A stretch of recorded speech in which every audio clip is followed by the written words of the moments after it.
And I believe we're live. Welcome back, Jenny. Welcome back to the Renny Show after our summer break.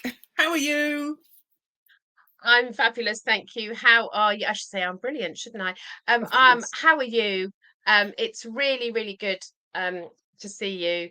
Yeah, And it's really good to be back. I've isn't missed it you. just? You've been Isn't it just? traveling all over Europe and being very wild and exciting. Been a very busy bunny. Kids have gone back to school today, so it's the start of getting back into the normal routine, normal swing of things. But yes, it's been a lovely summer, so it's very good to be back. And I have missed our chats, so really looking forward to seeing where it takes us today. Right, well, we might as well dive in. Just want to say a quick hello to any of our viewers. Hope you've all had a wonderful summertime and still having lovely weather here. So I hope you're all having lovely weather as well. If you want to ask us questions, please do. And feel free to make comments. We will respond as best as we can to any comments that are made. So let's get going. First one back. So, Jenny, what has been your favourite thing about the summer this year in particular? Well, that's quite tricky to answer, isn't it? Because it's not been as sunny as summer as I would have liked. No. So my favorite bit is the fact that we've got one now. So I'm a real sunshine lover. Yes. And um uh, so I'm really celebrating the fact that we've got that summer has come a bit late, particularly for Finally. the kids going back to school, which I feel really sad about. But if I had to pick one thing that was really special was actually there've been two things, but they're both similar. Um, um, Last weekend I was at Party in the Park, which is a kind of local Abingdon Yeah. thing where bands, tribute bands come and play. Yeah. People go with their families, you take picnics and you dance in the grass and you do all that kind of stuff. And it's just open air and the sun shone. And it was just fabulous kind of community event. Yeah. It was the first time it's been done since before the pandemic. So Oh, for me, it was different, but it was absolutely fabulous. And I absolutely loved it. And they used to do it in May, and this year we did it in September. So that was probably the highlight of my summer. oh, fantastic. That sounds brilliant. I love events like that. Can't beat it, can you? You just can't. What was yours? I think that's really hard for you to pick because you've been so busy doing fabulous We've things. we've had a pretty busy summer, I will be honest. I mean, the two highlights have to be. I can't narrow it down. It's a struggle. But the time we spent on family holidays. So we had a family holiday, the four of us, hubby, myself, and the kids, which was brilliant. We went to Europa Park in Germany, biggest theme park in Germany. Absolutely brilliant fun, baking hot. But really well set up to cope with it. You know, there was water fountains everywhere, so you just got your cap and dunked it in and put it on your head and sorted yourself out. But they'd really thought about it, and there was loads of shade everywhere. All the places you queue for the rides in the theme park, that's all shaded. You know, they've really thought about it, and so that was just such a fun week. It was really, really good and very special for us as a family. And then hubby took me to Rome for a few days, which was even hotter, which was almost unbearable. But it was just wow. I've never been to Rome before. I don't know if you've been to Rome. I Oh, have a what few a place. times. Wow, I definitely will be going back at some point. It was just the culture, the art. It was my favorite moment, I suppose, and maybe actually this does become my favorite moment of the summer. Walking into the Sistine Chapel at the Vatican and looking up and seeing Michelangelo's work with my own eyes. Wow, just breathtaking. It literally took my breath away, brought a tear to my eye, and was just wonderful. You know, we had 15 minutes because we had a tour guide, And she said, she told us various things beforehand and then said, I'm just going to leave you in there for 15 minutes to just look. And we just spent 15 minutes just looking in awe at all of this artwork. So yeah, some really special moments this summer. So The first time I went to the Sistine Chapel, it was closed for renovation, which I was really upset about. And the yeah. second time, I went really, really early, and there was only me in there for about 10 minutes. There was just me. Oh wow, So I Jenny. hear you. And I actually lay on the floor. Oh, I don't blame you. I'd have done the same. I lay on the floor, and then people came inside to get up. But it is the most amazing, just the most. And there is something about seeing something with your very own eyes in Yes. real, isn't it? Yes. Yes, we've seen Yes. it on the telly, we've seen it at the pictures. There's lots of things that we Absolutely. can see online and in photographs and on Yeah. fabulous, on the telly. But there is something about the atmosphere of actually physically being in the same room. Completely. Yeah. Yeah. I'm right with you on that one. Definitely. Fabulous. Right. Well, what's your first question then? And I'll do my best to tackle it Well, in quickly. my first question, because I wrote a post about it this morning, so I thought I'd carry on. So Okay. my first question is, what do you think your biggest fear is? Ooh. Okay. Now that's an There isn't a interesting. right or wrong answer, but No, of course. Now as with the, all our the questions. interesting thing there is I've had a pretty much uh, lifelong, I would say, fear of falling. So I'm fine with heights, but if I feel I'm at risk of falling, then I get absolutely petrified. And there've been a number of occasions where I've done things to try and overcome that. So I can remember abseiling used to petrify me. The first time I did it when I was about 11 or 12 on a school trip, utterly petrified. To put your trust in that rope and that you're not going to fall when you lean backwards from the wall and you've got nothing to hold on to. It is a big thing, isn't it? And I ended up, I'd quite merrily hang upside down off the rope. It was like, great, this is wonderful. And the theme park thing, because we do like theme parks as a family. So the fear of falling can be a real problem on roller coasters, depending what kind of roller coaster it is. Many years ago, when I was at university, I went on Oblivion at Alton Towers. For anyone that doesn't know, you go up a bit and along, it dangles you, and then you drop straight down, literally straight down into a hole in the ground. I had a panic attack before we even got straight and level to be tipped and dropped, and had an awful experience on that ride. So ever since, that's really impacted what I will and won't go on. And that can get in the way, particularly if you're there as a family, of doing things together. So the last couple of years, I decided I wasn't going to let that get in the way anymore.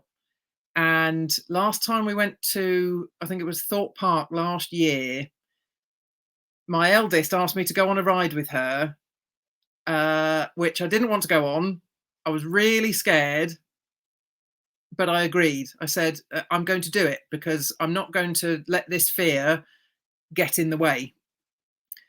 And so we queued up for this ride and we got strapped in, and I didn't have a panic attack, but I was utterly petrified. My daughter was apologizing to me for making me go on this ride. Not that she made me, but because she could see how utterly petrified I was.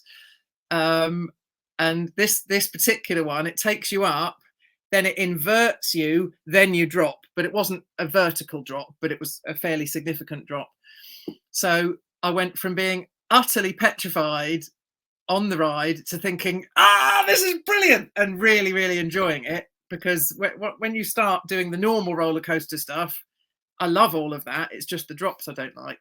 So that then led to, whilst we were at Europa Park in August this year, there was not a single ride I wouldn't go on. Even though they had really significant drops, a couple of them, I said, I'm just, feel the fear and do it anyway, I suppose. There's nothing wrong with fear.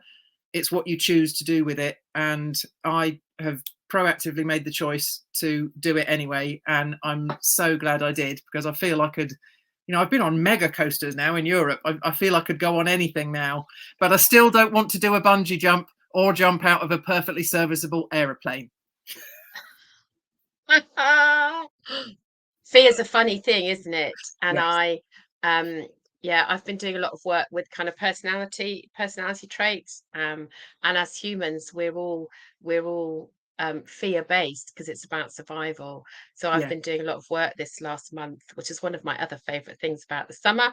Um, Around personality traits and the fears Yeah. associated with our personalities, and how our fear turns what would be our strength into a vulnerability, because when our fear is triggered, we over rely on our strengths and they become our vulnerabilities. So I've been having a whale of time looking Yeah. at some of my personality based fears. um, Okay. so look out for my blog, which I'm in the Mm. process of writing about it. Okay. Fantastic. I shall look forward to that then. So, are you going to let us in on what Yes. your biggest fear is? Um, well, one of them is stillness. Oh, wow. Okay. Um, and that's because when I am still, I have time to uh, feel Yeah. those emotions that most of the time, the hard emotions, the ones that are a bit Yeah. tricky, Yeah. um, that I most of the time when I'm busy I can avoid. Yeah. Yeah. Absolutely. So if And I you're not keep alone in that. so I keep busy because then I can avoid them all. Whereas of course, so the fear is stillness, because when I'm still, then I have the time to reflect and to identify and to own those fears. So all of those tricky ones like loss and grief and anger and pain, and frustration and yeah, all of those ones that actually um, I'd rather not look at Yeah. really. Yeah. Fair enough. I've been doing a lot of work on that, so it's been really interesting to Mm. understand where they come from and what triggers them, but also what we do with them. So that Yeah. thing about it's not sometimes it comes from quite often when we're little, about Yeah. being cross. Being angry is looked on as unacceptable. It's not Yeah. okay to be cross. It's like, well, actually, I think it is okay to be cross. Yeah. It's how we deal with it, isn't it? Yeah. So it's been Absolutely. fascinating, and probably we could do a whole session I was just on thinking that. Yeah. that, but I don't want to take up any more time. But yes, it's been fascinating, and I'm doing some work as a Mm. training partner with the Training Rock. So that's very exciting. Yes. So we've been doing lots of work together, it's been great. Very exciting. Sounds brilliant. I look forward to hearing more. And the blog, of Yeah. course, when it comes. Fabulous. Okay. So I'll move on to my next question then, which is a very Mm. topical one. What is your top tip for coping in this heat wave, which we are now finally having for the summer? Um, oh well, I love a bit of heat. I am a sun worshipper, but I do appreciate that a lot of our buildings aren't designed for No, hot, are they? They're designed no. for what we normally have, which is cold. So Yeah. our houses are well insulated. We have carpets and we have interlined curtains and all of those Yeah. things. So my top tips are that actually, if you've got blinds, open your windows. If you've got blinds, keep your blinds down, although it's a bit dark, but it does keep so keep the air circulating. And I this does this count as advertising? I'm not sure, but I have one of these. It Ooh. is the most. Oh, it's stopped now. It is the most. John Lewis. Okay. It's quite a powerful fan. Fits in your handbag. Yeah. Um, and has 3 speeds, but it also clicks into a little It desk doesn't sit fan, on your desk. so you can take it with Very you good. anywhere, which is just fabulous. Lots of water, all that, lots of water, lots of fluids, and I think it's okay to take a leaf out of Mediterranean countries and Oh, just slow down a little. You maybe have a know, siesta. yes, slow down, celebrate the stillness, slow down. Actually, um, and there is something about I'm an early bird, so I get up early in the morning. So I get up early when it's cool, do a lot of work then, and then you can slow down Yeah, later on when yeah, it's hot. definitely. Excellent tip. I thoroughly agree. What about you? What are your tips? Well, my top tip that I was going to go for would be the hydration, water. Obviously, it doesn't have to just be water; it can be many other things as well. But um, Gin. well, it could be that too. But I mean, we've got how many is it this week? 42 trillion cells or something in our body. I think it's actually more than that. They keep changing their minds on how many trillion cells we have in our body, but every single one of them has water inside. So we need to keep all of those cells hydrated to keep all our bodily systems functioning as they should. So it's not just about, it's more important than, oh, keep hydrated. We always hear that as a tip. It's really important, but I think a lot of people don't understand why it's so important. It really is crucial for keeping all our systems working as they should, which when you're experiencing extreme heat, everything just feels more sluggish, doesn't it? Because you don't want to move so quick because it's too hot to do so. That's where your fans, I have to admit, on our summer holidays this year, because we were abroad, fortunately, so we're having lovely weather, I had a hand fan on me all the time, and I use it frequently. The only issue with that, of course, is because you're doing that action all the time to fan yourself, Ugh, it makes you hotter. So you yeah. have to temper it with the hydration and trying to find shade and all the rest of it. And I suppose the other thing to say to people is don't forget the sunscreen, because I love a bit of sun as well. I love Yeah. having a tan. It's fantastic, but we all need to be really careful about those harmful rays that we get from the sun as well. Factor 50. I never use anything less than factor 50. And I think it's that we can maybe, and people think if you wear factor 50, you're not going to get a suntan. You No, still, you yeah, do. You yeah, get a suntan using factor 50. It means you don't burn. It yeah. means your suntan might take a little bit longer, but actually Yes, it it lasts for just longer takes as longer. well. Yeah, So actually factor 50 is the thing. Your skin needs protecting and caring about. It's the absolutely, biggest organ in your body, so we need to look after it. Absolutely. definitely. Excellent. Okay, what's your next question for me then? Well, actually, it's kind of linked. It's linked with again heat. And I was going to ask you. I heard about this on a podcast I was listening to this morning, Okay, and it was about this is might be slightly random, but I know you're used to my slightly random questions. Um, we love how random. do you how do you tend? How do you care for your sacred fire? Huh. Okay, for you. I'm just typing it in quickly so I can put it on the screen. Oh, and there we go. It's on the screen. How do you care for your sacred fire? Gosh, I have to confess to being a little bit flummoxed as to what to say to that. I'm not sure I 100% understand what my sacred fire actually is. It's your core. No, I was very interested, and that's why I Mm, didn't want to say what I think it is, because I wanted yeah. to know if you had a thought. My understanding from listening to the podcast this morning, Okay. is that kind of your inner core, that your kind of burning, I don't know, purpose, desire, Yeah. the thing that keeps you,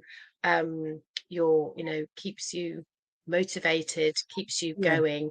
And the premise of the podcast this morning was around, actually we're not always we just assume that, because it's an inner Yeah. fire, that we don't have to look after it just keep burning on its own. And so the question this morning was, how do you, or do you, um do you assume it would, I guess it's what, um um if we were talking about Chinese kind of culture, Yeah. they talk about qi, your energy, that kind of, they Yeah. talk about constitutional qi, which is the energy that you are born with. But then you can top it up by the way that you live your life, and the environment that you surround yourself with. So I suppose the sacred fire is maybe what they would call constitutional qi, that kind of Yeah. core, That your makes core sense. energy. Yeah. Yeah. Oh, I love that. So, I mean, I And I think, was so excited by yeah, yeah. it. I think what you've said about, whether what people do, but whether they even do look after their sacred fire is a really good point, because I think it's really easy to not look after our, that core energy. I think for me, it's something I've been much more aware of in recent years. We bandy around the term self-care, and personal development, but for me, that's absolutely crucial. Taking that time to be with your own thoughts, mindfulness. I started, before the summer break, doing regular walks for that very reason, to spend that time, lost in my own train of thought. And I found that, it piqued my creativity, which I hadn't really realised had been at a lesser level, because I wasn't giving it space, if you like, to come from within. And I think personal development is also really crucial, whether that's education, whether it's reading books, listening to podcasts, topping up. We all know a certain amount at any given time about what it is that we do, or about any given subject. But I'm a real believer in, but there's always more. There's always more we can learn from each other, from education, from books, whatever it is. And so to keep topping that up, I think, is really important.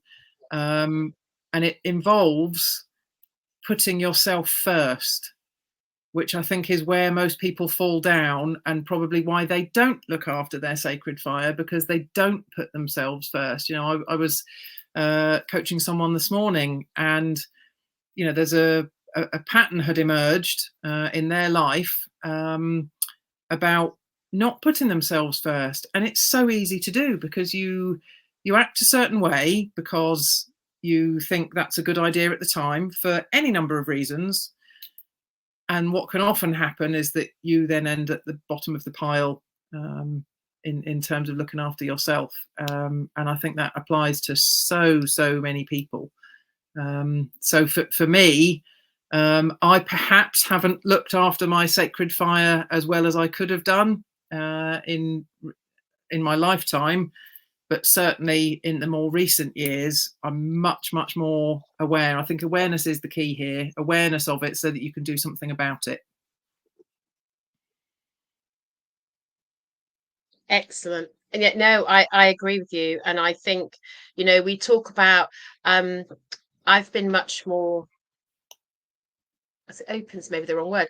I've been much more inclusive of my Yeah, soul, in yeah, terms of, and I think people sometimes automatically assume, if you're talking about your soul, then there's some religious connotation, yeah. um, It doesn't have to be at which all, they does it? may or may not, kind of feel comfortable with. But actually, I don't feel that my soul is necessarily, part of a religion, but it is part of who I am. And we often Yeah, talk, don't we, about putting our heart and soul into things. And and I think it's easy to concentrate on your heart.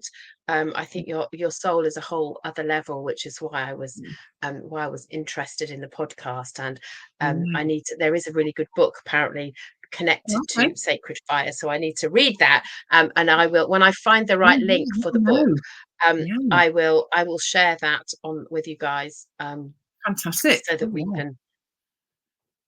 Look forward to that. Brilliant. Oh, that was a great Yeah. question. Love that. That actually that got me thinking. That was really good. I like that. Well, Okay. that's kind of what we like with the Renny show, isn't it? We like it. Yes, We like it to be absolutely. a bit thought-provoking, fun, thought-provoking, a good mix of all of those things. So there you go. Absolutely. We love good bits. Fabulous. Okay. So, my final question for you is, what does September mean for you? What does this time of the year signify? Is there anything particular that happens in September? What does September mean for you? Well, um, September usually means that I am clinging on to the summer for grim death. Trying to be really positive about all the Yeah. things that happen. Um, I love the mellowness of September. I like it even better when it's warm and sunny, because Yeah. I am not ready for. So September's still summer to me, but Yes. that's I feel a a bit like story that. I tell myself because I'm just not ready. It's the season of the transition from summer to autumn is the one that I find most difficult, and I resist Yeah. womanfully every year. I try and eke it out, and if I can eke the summer into October, Yeah. then I'm even more happy. Eventually, when I'm dragged kicking and screaming into my jumpers and woolly things, Yeah. Oh, then I kind of give in, kind of gracefully. But so September for me, um, I love the colours of September. I love the yes. warmth, and I cling on to that. Um, my sister's birthday is at the end of September, so that's always a good thing to celebrate, and it's a big one this year, so that's always Very good. exciting. Um, um, Age is just a number, isn't it? Doesn't really Of matter what it course. is. Yeah. But there is that celebration and gratitude, for the years that we have. Yeah. Older age is a privilege, isn't it? It's a gift, Absolutely. denied to many. Absolutely. So I love that. I love blackberries. Yeah. We went blackberry picking the other day, my granddaughter and I, and just that joy of eating blackberries off off of a Yeah. Yeah. bramble Can't in a beat it, pot. can you? It's just wonderful. Oh, it's just Yeah. lovely. So I love that. So yes, I try and focus on all the, so that kind of, the pears and the and apples, picking apples, picking fruit from a tree, the Yeah. apples and the pears and plums, things like that are things that I really enjoy about September. I'm not going to mention the getting dark in the mornings or getting dark in the evenings, because that doesn't No. bring me joy. We're Um, pretending that's not going to happen, aren't we, Jenny? we are. So we're loving this whole sunshiny September works for me. What Yes, about you? I'm with you on that one.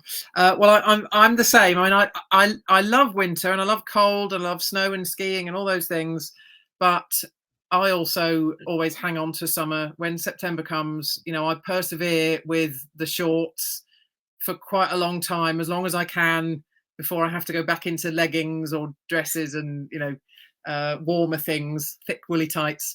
But September for me always feels like a big reset, more so than January does.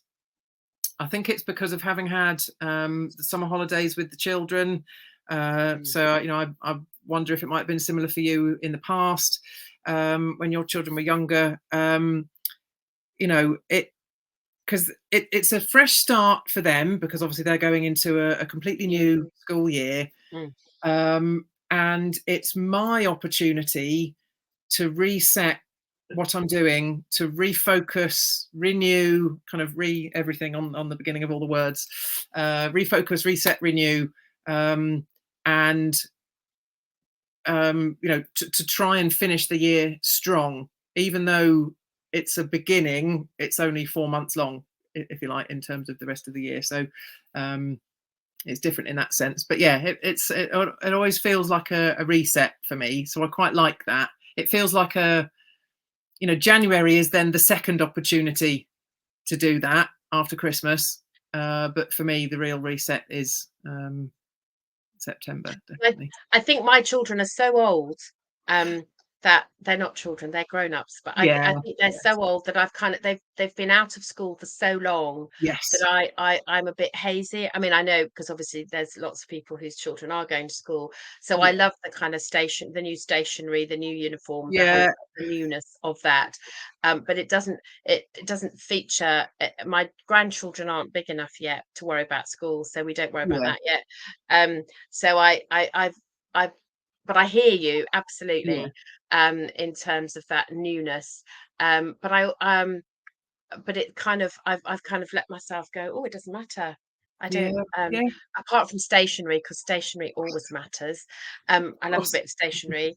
Um, It doesn't. but that kind of being relaxed about, oh, actually it's September, it's a quarter, it's the last quarter, I get that. Yeah. Yeah. But actually it's really quite nice to go, not to feel the pressure of um that, at this moment in time. um so that's I think that's lovely. But that kind of also looking at, how far we've come. So in terms of the, Yeah. trees are fruiting, actually, it's easy to kind of go, oh, well, it was a new beginning. But actually, let's look at how much we've done already this year, Yeah. what's worked Yeah. really well. Yeah. Because the temptation to move on to the next thing without actually celebrating, Yeah. what we've achieved and what's happened today is really important as well, I think, isn't it? Yeah. Celebrating Definitely. that fruitfulness um, that we've already done. Definitely. I think that's a great way of putting it. Yeah. Couldn't agree more. What a surprise. Oh, it's time for your final question for me. Well, it's really funny because, my final question is really frivolous, Mm.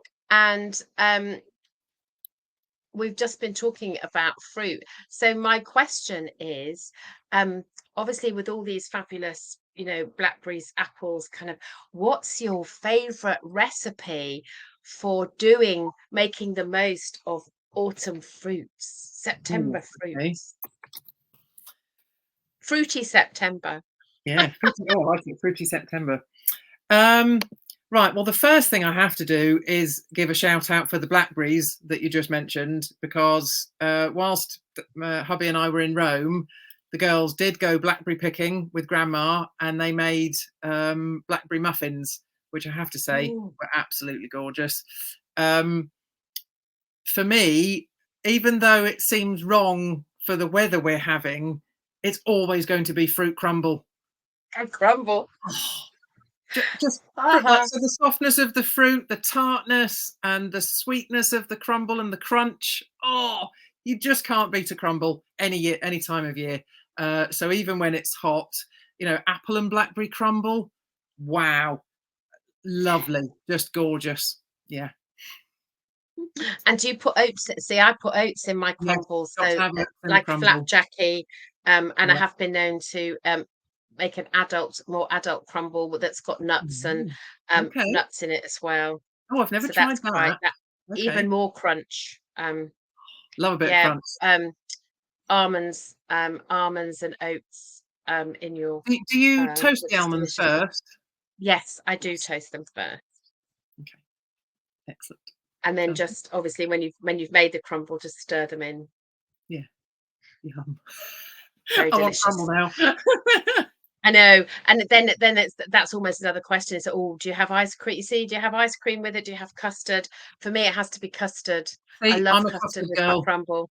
Yeah, I'm a custard girl. Even in hot weather. Yeah. I mean, I might, Yeah. if I didn't have any custard, I'd have ice cream quite happily. But crumble But should be with custard. custard, yeah, custard's proper. Yeah, excellent. So do as you? as Oh, as ever, we're on the same page, aren't we? I, It's it's like, just oh, it's almost unbelievable, isn't it? But yeah, we really are. I was just going to ask, did you have any other particular recipes for the autumn fruits? aside from wonderful crumble and custard? Crumble is always my go-to, but I did make some very nice banana and blackberry muffins the other day, Ooh, which were delicious. yeah. Posy helped me do those, and they were absolutely beautiful. And I also made a that I think they're normally made with raspberries, but I made them with blackberries, and they're called friands. Friands. They're Ooh, they're they're sort of, they have quite a lot of ground almonds in them, so they're like a um. You can make them gluten free. So I have a very good friend who has celiac disease. So trying to find nice things that don't taste like they're gluten free yeah, can be a bit tricky. But these are beautiful. So I think that's how you pronounce them, friand. So okay. they're like a very soft sponge with the, and you put a little bit of blackberry jam in with your blackberries, and then you Yeah. make a little hole in the top, and then you just pour them in. Oh, um lovely. they're delicious. So that's a great thing to do with. Um, but yes, and lots of plums, plum pears, pear sponge, uh, Yeah. plum clafoutis. You can do Oh, that. yeah. It's quite often done with cherries, but you can do it with plums. That's delicious. You can do. I'm very partial to a tarte tatin, um, Oh, and yeah. you can do those with plums as well as Yeah. apples. Um, so they are delicious. They all sound, I So just want to eat them all now. yeah, that's yes, it's just, and of course none of them are particularly conducive to temperatures of 28 degrees. Not really, Um, no, but but they're so delicious. yeah, So worth it. yes, if you're, and of course you could always pick your plums and freeze them, and then you Yes. can do them when it's not so warm. You can do them then. Excellent. Okay, well, that brings us to the end of our first show back, Jenny. It's been, as always, an absolute pleasure to talk to you. Lovely to catch up and ask each other some interesting questions. Quite a mixture in there of as we always like to have. Of So course, that's good. Hope you've all enjoyed listening. And as ever, if you've got any comments, please do let us know. We love to talk, as you can see. So we love to carry on the conversation if you've got any comments that you'd like to make. So keep your eyes peeled, because I think fear might well have to be a topic that we cover on one session. So we'll talk about that off stage, won't we, Jenny, and see what we can we come up with. will. But take good care of yourselves, folks, and we shall look forward to seeing you again in 2 weeks' time, same place. Goodbye, everyone. Take care and enjoy the sunshine. See you soon. Bye.